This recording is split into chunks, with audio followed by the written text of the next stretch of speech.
അപ്പോസ്തലന്മാരുടെ പ്രവർത്തനങ്ങൾ നിങ്ങൾ ആദ്യം മുതൽ അവസാനം വരെ വായിച്ചാൽ നമുക്ക് കാണാം, ശിഷ്യന്മാർ ഓരോരോ ഇടങ്ങളിൽ ചെല്ലുമ്പോഴും പരിശുദ്ധാത്മാവ് അവരെ നയിക്കുവാൻ. അവിടെ ഒരു പ്രാർത്ഥനാലയം ഉണ്ടെന്ന് കണ്ട് ഞങ്ങൾ അങ്ങോട്ടേക്ക് പോയി. ഞങ്ങൾക്കും പരിശുദ്ധാത്മാവിനും ഇത് നല്ലതെന്ന് തോന്നിയത് കൊണ്ട് ഞങ്ങളത് ചെയ്തു. പരിശുദ്ധാത്മാവ് ഞങ്ങളെ അങ്ങോട്ട് നയിച്ചു. അപ്പോസ്തലൻ 8-ാം അധ്യായത്തിൽ ഡീക്കനായ ഫിലിപ്പിനെ ഷണ്ടനായ എത്യോപ്യക്കാരൻ്റെ അടുത്തേക്ക് പരിശുദ്ധാത്മാവ് കൊണ്ടുചെന്നു. എന്നിട്ട് അവിടുന്ന് എടുത്തുകൊണ്ട് പോകുന്നു. അപ്പം പരിശുദ്ധാത്മാവിൻ്റെ പ്രവർത്തനങ്ങളാണ് മുഴുവൻ അപ്പസ്തോല പ്രവർത്തനങ്ങൾ നമ്മൾ കാണുന്നത്. അവിടെ നമ്മൾ ശ്രദ്ധിക്കേണ്ട ഒരു കാര്യം, ആദ്യമൊക്കെ പത്രോസും മറ്റ് ശിഷ്യന്മാരും കർത്താവിനെ അറിയുന്നതിന് മുമ്പ്, പരിശുദ്ധാത്മാവിനെ സ്വീകരിക്കുന്നതിന് മുൻപ് സ്വന്തം ഇച്ഛയനുസരിച്ച് പ്രവർത്തിച്ചിരുന്ന അവരെ പരിശുദ്ധാത്മാവാണ് പിന്നെ നയിക്കുന്നത്. തങ്ങളുടെ ഇഷ്ടമനുസരിച്ചല്ല, പരിശുദ്ധാത്മാവ് തങ്ങളെ നയിച്ച ഇടങ്ങളിലേക്കാണ് അവർ പോകുന്നത്. പരിശുദ്ധാത്മാവ് വിടാത്ത സ്ഥലത്തേക്ക് അവർ പോകുന്നില്ല. കാരണം പൗലോസിന് ആഗ്രഹം ഉണ്ടായിരുന്നു ഏഷ്യ മൈനറിൽ പോയി, റോമായുടെ ഭാഗമായ ഏഷ്യ മൈനറിൽ പോയി വചനം പ്രസംഗിക്കാം. പരിശുദ്ധാത്മാവ് പറഞ്ഞു വേണ്ട. പരിശുദ്ധാത്മാവ് പറഞ്ഞു വേണ്ട. അവിടുന്ന് വേണ്ട ഒരു സ്ഥലത്തേക്ക് പോകാമെന്ന് ചിന്തിച്ചു. പരിശുദ്ധാത്മാവ് പറഞ്ഞു വേണ്ട. അവരുടെ മൂന്നാമത്തെ ഓപ്ഷനായിരുന്നു പ്രവാസിൽ പോകാമെന്നുള്ളത്. പരിശുദ്ധാത്മാവ് പറഞ്ഞു അങ്ങോട്ട് പോയാൽ മതി. നമ്മുടെ പലരുടെയും പ്രശ്നം, നമ്മുടെ ജീവിതത്തിൽ ദൈവത്തിൻ്റെ സ്വരം തിരിച്ചറിയുന്നില്ല, അല്ലെങ്കിൽ ദൈവം എന്നെ നയിക്കുന്നില്ല, പരിശുദ്ധാത്മാവ് എന്നെ നയിക്കുന്നില്ല എന്നൊക്കെ പറയുമ്പോൾ പലപ്പോഴും ഈ പരിശുദ്ധാത്മാവിൻ്റെ ഇഷ്ടമനുസരിച്ച്, പരിശുദ്ധാത്മാവ് നയിക്കുന്നതനുസരിച്ച് ഞാൻ പ്രവർത്തിക്കുന്നുണ്ടോ എന്നുള്ളൊരു ചോദ്യമുണ്ട്. പരിശുദ്ധാത്മാവ് എന്നോട് സംസാരിക്കുന്നത് എനിക്ക് കേൾക്കാൻ സാധിക്കുന്നുണ്ടോ? യെശയ്യാ 30:21 നമ്മോട് പറയുന്നത് എന്താ? നിങ്ങൾ ഇടത്തോട്ടോ വലത്തോട്ടോ തിരിയുമ്പോൾ നിങ്ങളുടെ പിറകിൽ നിന്ന് നിങ്ങളൊരു സ്വരം കേൾക്കും, ഇതാണ് വഴി, ഇതിലേ പോവുക. പക്ഷെ എന്നാലും നമ്മുടെ ഉള്ളിലുള്ള സംശയം, ഇത് ദൈവം സംസാരിക്കുന്നതാണോ, പരിശുദ്ധാത്മാവ് സംസാരിക്കുന്നതാണോ, എൻ്റെ തോന്നലാണോ, അതോ ഇനി അശുദ്ധാരൂപി എന്നോട് സംസാരിക്കുന്നതാണോ? അല്ലെ, നമുക്ക് മൊത്തം കൺഫ്യൂഷനാണ്, നമുക്കൊരു ഉറപ്പില്ല. പ്രിയപ്പെട്ടവരെ, ആദ്യം തന്നെ പരിശുദ്ധാത്മാവിൻ്റെ സ്വരം അല്ലെങ്കിൽ ദൈവസ്വരം എങ്ങനെ ശ്രവിക്കണമെന്ന് നമുക്ക് ബോധ്യമുണ്ടായിരിക്കണം. നമ്മുടെ മനസ്സിലേക്ക് വരുന്ന എല്ലാ തോന്നലുകളും ദൈവാരൂപി നമ്മളോട് പറയുന്നതാണെന്ന് നമുക്ക് പറയാൻ പറ്റില്ല. എൻ്റെ കാതിലൊരു സ്വരം എങ്ങനെ ഫോൺ വിളിക്കുമ്പോൾ, അല്ല എൻ്റെ അടുത്ത് നിന്ന് കൂട്ടുകാരി പറയുന്നത് പോലെ അങ്ങ് അത് ചെയ്യേ ഇത് ചെയ്യേ എന്നുള്ളൊരു വലിയ സ്വരം നമ്മൾ എപ്പോഴും കേട്ടുവെന്നും വരത്തില്ല. അപ്പോൾ പല സ്ഥലങ്ങളിൽ പല രീതിയിൽ എങ്ങനെ ദൈവത്തിൻ്റെ സ്വരം തിരിച്ചറിയാം എന്ന് നമ്മൾ മനസ്സിലാക്കണം. അതിനു മുമ്പ് ഒരു കാര്യം നമ്മൾ അറിഞ്ഞിരിക്കണം, സർവശക്തനായ ദൈവത്തെ പോലെ നമ്മുടെ ചിന്തകളെ വായിച്ചെടുക്കാൻ സാത്താന് കഴിയില്ല. സാത്താൻ എന്താ ചെയ്യുന്നത്? നമ്മുടെ ചുറ്റുപാടുമുള്ള നമ്മുടെ പ്രവൃത്തികൾ, നമ്മുടെ സാഹചര്യങ്ങൾ, നമ്മുടെ ഓരോ ചലനങ്ങളും അവൻ നിരീക്ഷിച്ച് നമ്മളെ പ്രലോഭനത്തിലേക്ക് നയിക്കുകയാണ്. ഉദാഹരണത്തിന്, നിങ്ങൾ ഇൻ്റർനെറ്റിൽ കയറി എന്തെങ്കിലുമൊക്കെ ചെയ്തുകൊണ്ടിരിക്കുന്നു, അല്ലെങ്കിൽ ഫോൺ തപ്പിക്കൊണ്ടിരിക്കുന്നു. അപ്പോൾ മോശമായത് എന്തോ ഒന്ന് നിങ്ങളുടെ മുൻപിലേക്ക് വേണമെങ്കിൽ ഇട്ട് തരുന്നു. നിങ്ങൾക്ക് തരുന്ന ഒരു പല വിചാരം, നിങ്ങൾക്ക് തരുന്ന ഒരു ഡിസ്ട്രാക്ഷൻ, അതിൽ നിങ്ങൾ പെട്ടുപോകുമ്പോഴാണ് പലപ്പോഴും, അതിൽ നമ്മൾ പെട്ടുപോകുന്ന ഇടങ്ങളിലാണ് പലപ്പോഴും നമ്മൾ മാറി പോകുന്നത്. അല്ലാണ്ട് നമ്മുടെ മനസ്സിലേക്ക് അശുദ്ധമായൊരു ചിന്ത ഇങ്ങനെ കുത്തി നിറച്ച് തന്നിട്ട് അത് ചെയ്യുക എന്നല്ല പറയുന്നത്. യാക്കോബ് സ്ലീഹ നമ്മളോട് അതാ പറയും, നമ്മൾ പലപ്പോഴും വീണ് പോകുന്നത് നമ്മുടെ ദുരാഗ്രഹങ്ങളിൽ, മാനുഷികമായ നമ്മുടെ ദുരാഗ്രഹങ്ങളിൽ കൊടുക്കുമ്പോഴാണ്. ഇനി എങ്ങനെ ദൈവത്തിൻ്റെ സ്വരമാണോ അല്ലയെന്ന് തിരിച്ചറിയാം? ഒന്നാമത്തെ കാര്യം നമ്മൾ ആലോചിക്കേണ്ടത്, ദൈവം എന്നോട് പറയുന്ന കാര്യങ്ങളിൽ അല്ലെങ്കിൽ എൻ്റെ ഉള്ളിലുള്ള പ്രേരണകൾ, ഞാൻ ദൈവത്തിൻ്റെ സ്വരമാണ് ശ്രവിക്കുന്നതെങ്കിൽ അവിടെ സ്പഷ്ടമാകുന്നത് ദൈവത്തിൻ്റെ മഹത്വമായിരിക്കും. അവിടെ സ്പഷ്ടമാകുന്നത് ദൈവത്തിൻ്റെ മഹത്വമായിരിക്കും. പൗലോസ് ശ്ലീഹ കൊറിന്തോസുകാരോട് പറഞ്ഞതുപോലെ, ഇനി നിങ്ങൾ എന്ത് ചെയ്താലും, ഉണ്ണുമ്പോഴും ഉറങ്ങുമ്പോഴും അതെല്ലാം ദൈവ മഹത്വത്തിനു വേണ്ടി ചെയ്യുവിൻ. കുഞ്ഞൊരു ഉദാഹരണം, ഞാൻ ഇവിടെ നിന്നിപ്പോൾ പ്രസംഗിക്കുകയാണ്, വചനം പ്രഘോഷിക്കുകയാണ്. അപ്പം എൻ്റെ മനസ്സിലുള്ള ചിന്ത, ഞാൻ ഇന്ന് വളരെ മനോഹരമായിട്ട് കുറേ വചനങ്ങളൊക്കെ പറഞ്ഞ്, കുറേ കഥകളൊക്കെ പറഞ്ഞ്, അടിപൊളിയായിട്ട് നല്ല വാക്ചാതുര്യയോടുകൂടി പ്രസംഗിച്ച് കഴിയുമ്പോൾ എന്നെ കേട്ടിരിക്കുന്ന നിങ്ങൾക്കെല്ലാവർക്കും എന്നെക്കുറിച്ച് നല്ല മതിപ്പുണ്ടാവണം. ആ മതിപ്പുണ്ടാകാൻ വേണ്ടി ഞാൻ എൻ്റെ പ്രസംഗത്തെ മനോഹരമാക്കിയാൽ അവിടെ പ്രിയപ്പെട്ടവരെ പ്രവർത്തിക്കുന്നത് പരിശുദ്ധാരൂപിയല്ല. അവിടെ പ്രവർത്തിക്കുന്നത് എന്നിലെ ജഡികതയാണ്. ഞാൻ ശ്രദ്ധിക്കപ്പെടണം, മറ്റുള്ളവർ എന്നെക്കുറിച്ച് നല്ലത് പറയണം, മറ്റുള്ളവർ എന്നെക്കുറിച്ച് പൊക്കി പറയണം, എനിക്കൊരു മഹത്വം ഉണ്ടാവണം. അത് എന്നിലുള്ള മാനുഷികമായ ജഡികതയാണ് പ്രവർത്തിക്കുന്നത്.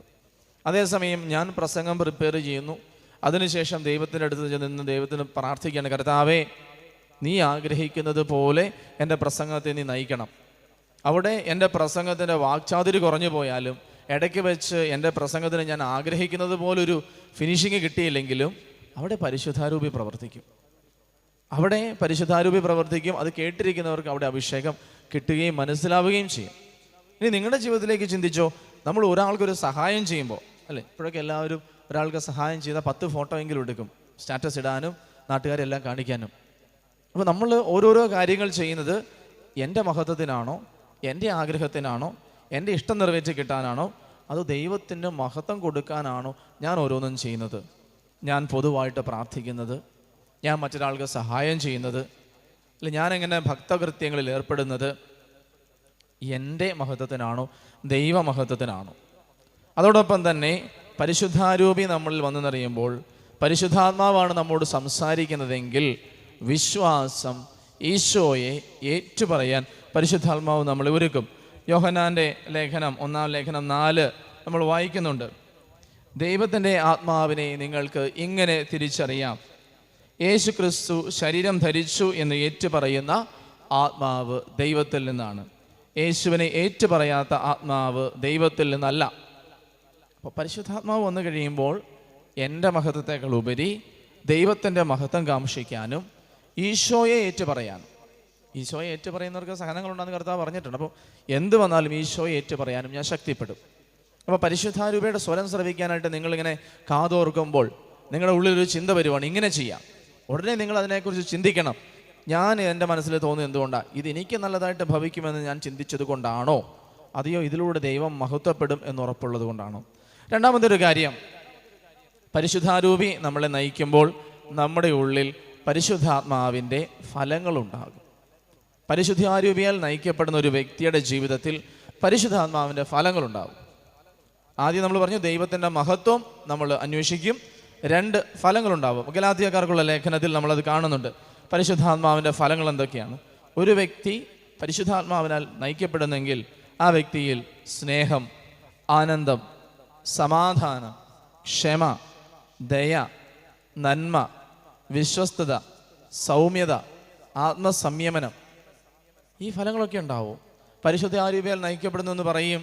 ചുറ്റുമുള്ളവർക്ക് എല്ലാം എതിരെ വെടിവെട്ടുന്നത് പോലെ ഒച്ചപ്പാടുണ്ടാക്കുന്നു, അല്ലെങ്കിൽ സ്വാർത്ഥപരമായിട്ട് മറ്റുള്ളവരെ വേദനിപ്പിക്കുന്നു. അവരിലൊക്കെ പരിശുദ്ധാരൂപൻ്റെ ഫലങ്ങൾ കാണാൻ നമുക്ക് പറ്റുന്നില്ല.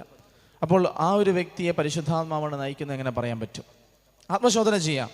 പരിശുദ്ധാത്മാവാണ് എന്നെ നയിക്കുന്നതെന്ന് പറഞ്ഞിട്ട് എനിക്ക് സ്നേഹിക്കാൻ പറ്റുന്നില്ലെങ്കിൽ, ക്ഷമിക്കാൻ പറ്റുന്നില്ലെങ്കിൽ, സ്വാർത്ഥപരമായിട്ടാണ് ഞാൻ പ്രവർത്തിക്കുന്നതെങ്കിൽ എൻ്റെ ഉള്ളിൽ പരിശുദ്ധാത്മാവാണ് എന്നെ നയിക്കുന്നതെന്ന് എങ്ങനെ എനിക്ക് പറയാൻ പറ്റും?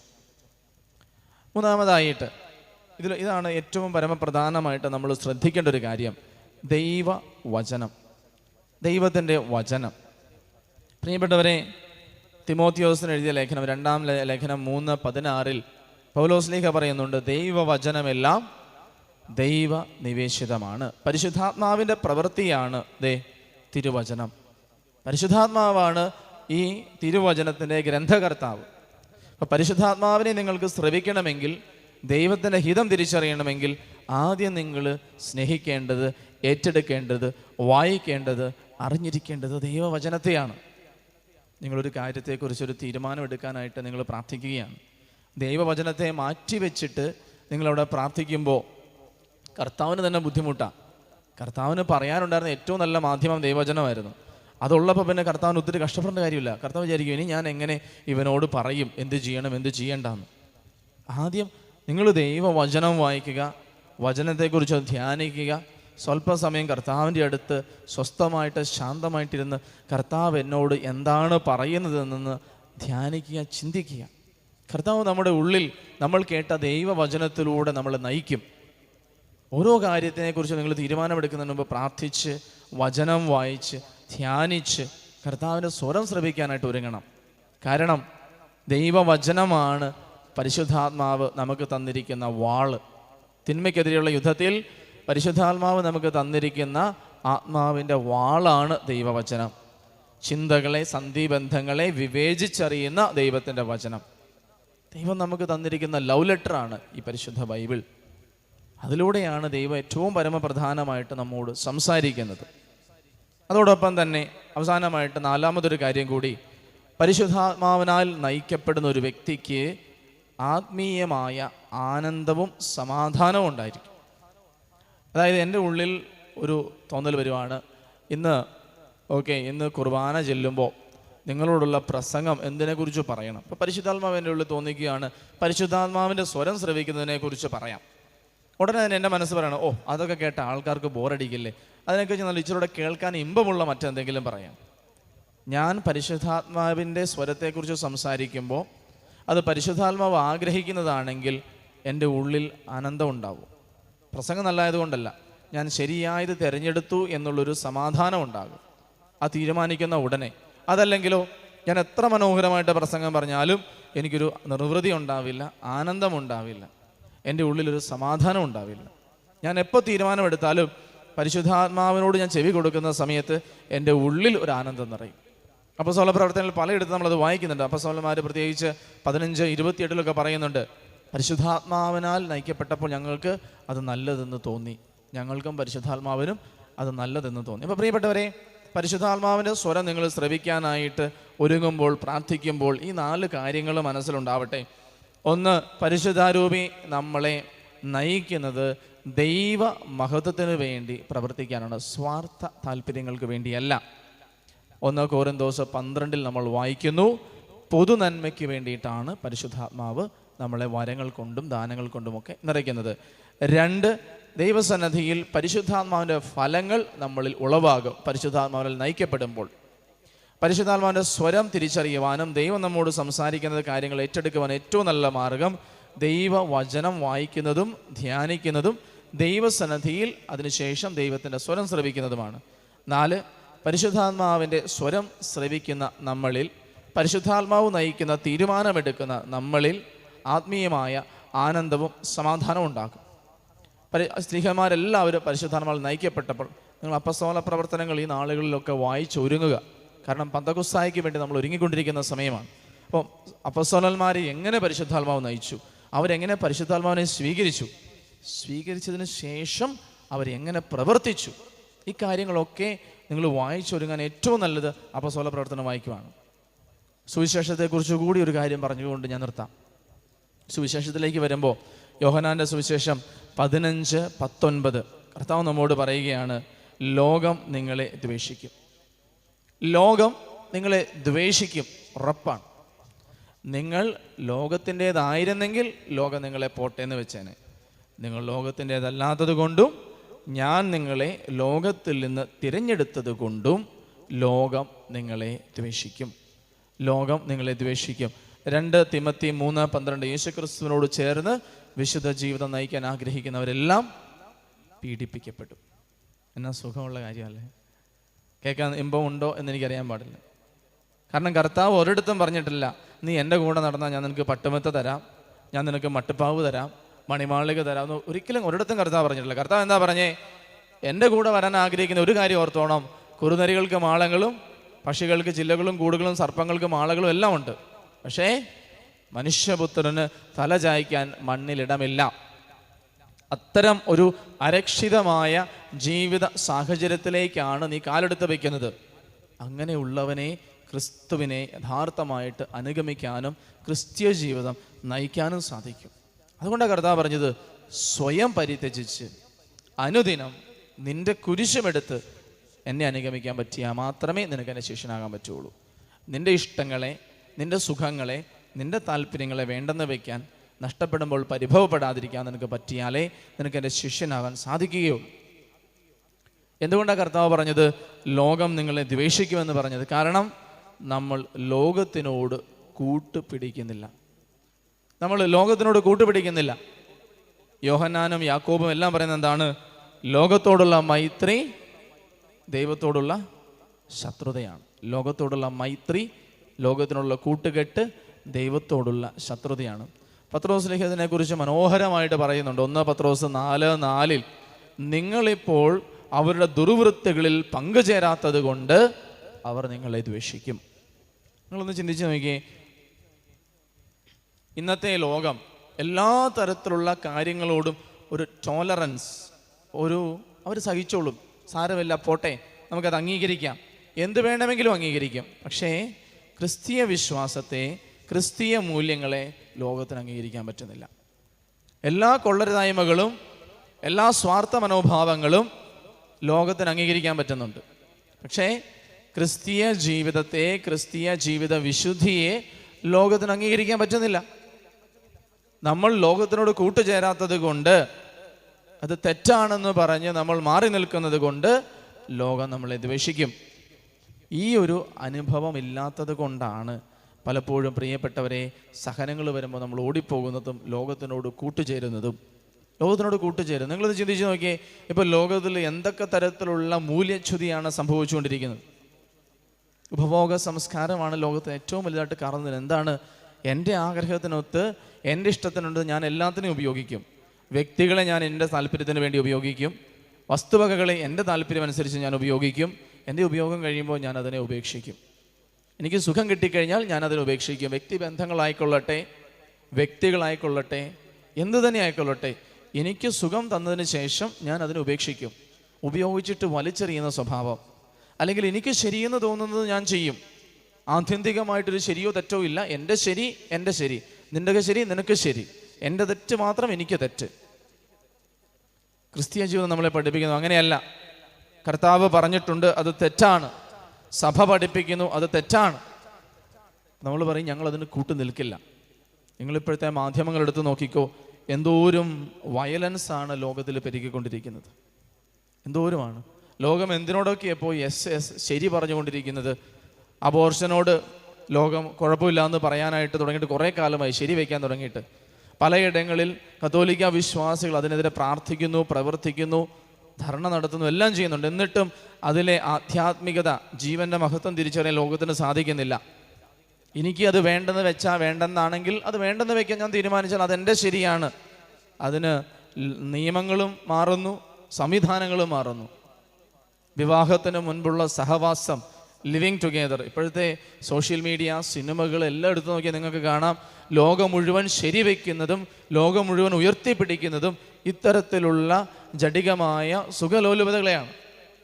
വൈവാഹിക ജീവിതത്തിൻ്റെ പരിശുദ്ധതയെയോ, വിവാഹമെന്ന ജീവിത ബന്ധത്തിൻ്റെ ദൃഢതയെയോ, അതിൻ്റെ മൂല്യത്തെയോ, അതിൽ നിന്ന് കർത്താവ് നമുക്ക് തരുന്ന സമ്മാനങ്ങളായ മക്കളുടെ വിശുദ്ധ ജീവിതത്തെ ഒന്നും സമൂഹ മാധ്യമങ്ങൾ ഒരിടത്ത് നിങ്ങൾ കാണില്ല. എല്ലായിടത്തും കാണുന്നത് എന്താ? എനിക്കിഷ്ടമുള്ള ഒരാളുടെ കൂടെ പോയി നീ പുറത്തോ, അതിന് നീ കല്യാണം കഴിക്കേണ്ട കാര്യമുണ്ടോ? ഇക്കാലത്ത് ഇറങ്ങുന്ന മലയാള സിനിമകളിലെല്ലാം അതിനെക്കുറിച്ചുള്ള പരാമർശങ്ങളാണ്. വളരെ സങ്കടകരമാണ്. ഒരിടത്തും ഒരു വിവാഹ ജീവിതത്തിൻ്റെ ദൃഢതയെ ഉയർത്തി കാണിക്കുന്ന ഒന്നും നമുക്ക് കാണാൻ പറ്റുന്നില്ല. ഒന്നും കാണാൻ പറ്റുന്നില്ല. അതോടൊപ്പം തന്നെ സ്വവർഗരതി, സ്വവർഗ വിവാഹം, അതൊക്കെ ഈ ലോകം ശരിയാണ്, അതെന്താണ് കൊണ്ടാണ് തെറ്റ്? സ്വയംഭോഗം എന്തുകൊണ്ടാണ് തെറ്റ്? ലോകം പറയുന്നത് നല്ലതല്ലേ, സുഖം തരുന്നതല്ലേ, അത് ചെയ്താൽ മതി. കർത്താവ് പറയുന്നു, നിങ്ങൾ അവരുടെ ദുർവൃത്തികളിൽ പങ്കുചേരാത്തത് കൊണ്ട് അവർ നിങ്ങളെ ദ്വേഷിക്കും. 1 പത്രോസ് 4:4. അതുകൊണ്ടാണ് ക്രിസ്തീയ ജീവിതത്തെ ഏറ്റെടുക്കാനും ക്രിസ്തീയ ജീവിതത്തെ അംഗീകരിക്കാനും യഥാർത്ഥ ക്രിസ്ത്യാനിയായി ജീവിക്കാനും പലർക്കും പറ്റാത്തത്. കാരണം സഹനങ്ങൾ ഏറ്റെടുക്കേണ്ടി വരും, കൂട്ടുകെട്ടുകളിൽ നിന്ന് മാറി നിൽക്കേണ്ടി വരും, മറ്റുള്ളവർ ചെയ്യുന്ന അരാജകത്വങ്ങളോട് ഞാൻ പങ്കുചേരില്ലെന്ന് പറയേണ്ടി വരും. ആ ഒരു ചങ്കൂറ്റമില്ലാത്തത് കൊണ്ടാണ് യഥാർത്ഥ ക്രിസ്ത്യാനികളെ കണ്ടെത്താൻ ഇന്നത്തെ ലോകത്തിൽ നമ്മൾ പാടുപെടുന്നത്. പക്ഷേ യഥാർത്ഥമായ ഒരു ക്രിസ്തീയ ജീവിതം എവിടെയെങ്കിലും ആരെങ്കിലും ജീവിക്കുന്നുണ്ടോ എന്ന് എല്ലാവരും ഉറ്റുനോക്കുന്നുമുണ്ട്. ഈശോയിൽ പ്രിയപ്പെട്ടവരെ, ക്രിസ്തീയ ജീവിതം പറയാൻ എളുപ്പമാണ്, ജീവിക്കാൻ പാടാണ്. അതുകൊണ്ടാണ് കർത്താവ് പറയുന്നത്, നിങ്ങൾക്കത് എളുപ്പമല്ല. അതിന് പരിശുദ്ധാത്മാവിൻ്റെ കൃപ, ശക്തി നിങ്ങൾക്ക് വേണം. കർത്താവെ, സഹനങ്ങൾ ഏറ്റെടുക്കുമ്പോൾ പിടിച്ചു നിൽക്കാനുള്ള കൃപ തരണേ. അപ്പോസ്തല പ്രവർത്തനം 5:41 എന്താ നമ്മൾ വായിക്കുന്നത്? ക്രിസ്തുവിനെ പ്രതി പീഡ സഹിക്കാൻ തങ്ങൾക്ക് സാധിച്ചല്ലോ എന്നോർത്ത് ദൈവത്തെ സ്തുതിച്ചുകൊണ്ട് അവർ മടങ്ങിപ്പോയി. ക്രിസ്തുവിനെ പ്രതി അടി കിട്ടിയപ്പോൾ അവർ തുള്ളിച്ചാടി സന്തോഷം കൊണ്ട്. കാരണം ഞങ്ങൾ ക്രിസ്തുവിനോട് കൂടെയാണ്. നിങ്ങൾ ഈ കുർബാന കഴിഞ്ഞും കൺവെൻഷൻ കഴിഞ്ഞും പല ടോക്കൊക്കെ കേട്ട് കഴിഞ്ഞും നിങ്ങളുടെ ജീവിതത്തിൻ്റെ ആ ലോകത്തിലേക്ക് ഇറങ്ങുമ്പോൾ, നിങ്ങളുടെ ബന്ധങ്ങളിലേക്ക്, കൂട്ടുകെട്ടുകളിലേക്ക്, നിങ്ങളുടെ ജീവിത മേഖലകളിലേക്ക് നിങ്ങൾ ഇറങ്ങുമ്പോൾ, ഞാൻ ക്രിസ്തുവിൻ്റേതാണ് എന്ന് നിങ്ങളുടെ ജീവിതം കൊണ്ട് ഉറക്കെ പറയാൻ നിങ്ങൾക്ക് പറ്റുമോ? ലോകം നിങ്ങളെ നോക്കി കൊഞ്ഞനം കുത്തിയാലും പരിഹസിച്ചാലും നിങ്ങളെ പുച്ഛിച്ചാലും നാണം കെടുത്തുവാനും നിന്ദിക്കുവാനും ശ്രമിച്ചാലും ഞാൻ ക്രിസ്തുവിൻ്റേതാണെങ്കിൽ ഞാൻ ആ കാര്യം ചെയ്യില്ല. ഞാൻ ഈശോയ്ക്കുള്ളതാണെങ്കിൽ ഞാൻ ആ നന്മയായിട്ടുള്ളത് മാത്രമേ പ്രവർത്തിക്കൂ. ദൈവവചനം ഞാൻ ഉയർത്തിപ്പിടിക്കും. ദൈവത്തിനെതിരായോ സഭയ്ക്കെതിരായോ വിശ്വാസത്തിനെതിരായോ ഞാൻ പ്രവർത്തിക്കില്ല എന്ന് പറയുന്നിടത്ത് പ്രിയപ്പെട്ടവരെ നമുക്ക് ഉറപ്പിക്കാം, പരിശുദ്ധാരൂപി എന്നിൽ പ്രവർത്തിക്കുന്നുണ്ട്. നമ്മൾ കേട്ട കാര്യങ്ങളെ നമ്മുടെ ഹൃദയത്തിലേക്ക് നമുക്ക് ഏറ്റെടുക്കാം. ഒരിക്കലും പരിശുദ്ധാത്മാവ് ദൈവവചനത്തിനെതിരായോ ദൈവവചനത്തിനെതിരായോ തിരുസഭയ്ക്കെതിരായോ തിരുസഭയുടെ പ്രബോധനാധികാരത്തിനെതിരായോ മറ്റുള്ളവരുടെ ദ്രോഹത്തിന് ഉതകുന്നതായ രീതിയിലോ പ്രവർത്തിക്കാൻ നമ്മളെ ഒരിക്കലും പ്രചോദിപ്പിക്കില്ല.